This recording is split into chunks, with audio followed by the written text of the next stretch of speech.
कहने का मतलब यह कि पीएम मोदी पूरा होमवर्क करके पहुंचे थे। पश्चिम बंगाल में जब पीएम मोदी हेलीकॉप्टर से अम्पन में हुई तबाही का जायजा ले रहे थे तो मुख्यमंत्री ममता बनर्जी भी उनके साथ ही थी। पश्चिम बंगाल में चक्रवाती तूफान अम्पन की वजह से भीषण तबाही हुई और पिछले 283 साल में आया यह सबसे भयावह तूफान है। सर्वे करने के बाद पीएम मोदी ने पश्चिम बंगाल के लिए 1000 करोड़ रुपए की शुरुआती मदद का ऐलान किया। प्रधानमंत्री ने मृतकों के परिजनों को 2 लाख रुपए का मुआवजा देने का भी ऐलान किया, घायलों को 50,000 रुपए। हवाई सर्वे के बाद पीएम मोदी ने कहा कि जब देश में कोरोना वायरस का संकट है तब अम्पन तूफान ने पश्चिम बंगाल और उड़ीसा में तबाही मचाई। उन्होंने कहा कि राज्य और केंद्र सरकार दोनों ने इस तूफान को लेकर तैयारी की थी, लेकिन इसके बावजूद 80 लोगों की जान वो नहीं बचा पाए।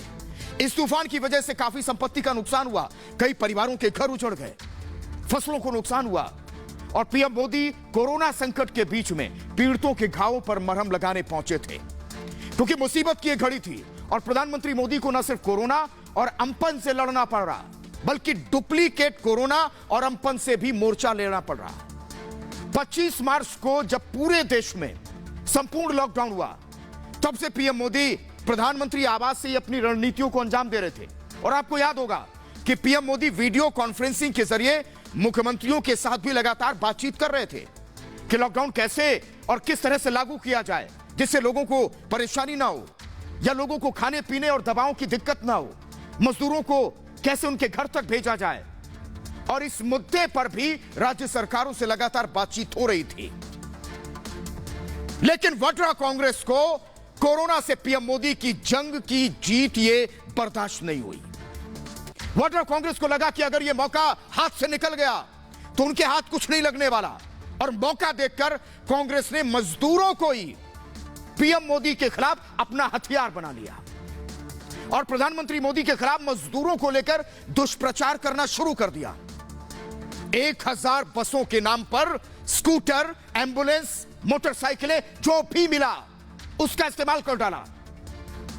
लेकिन मजदूरों के नाम पर देश को गुमराह करने वाली कांग्रेस की पोल जल्द ही खुल गई। कोरोना संकट के बीच पीएम मोदी 83 दिनों के बाद पहली बार दिल्ली से बाहर पश्चिम बंगाल के दौरे पर पहुंचे।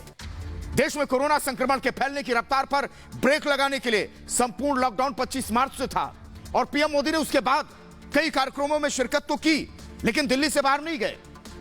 लॉकडाउन के कुछ दिन पहले से ही पीएम मोदी ने दिल्ली से बाहर का कोई दौरा नहीं किया था और ऐसे में उनका यह दौरा पूरे 83 दिन बाद हुआ।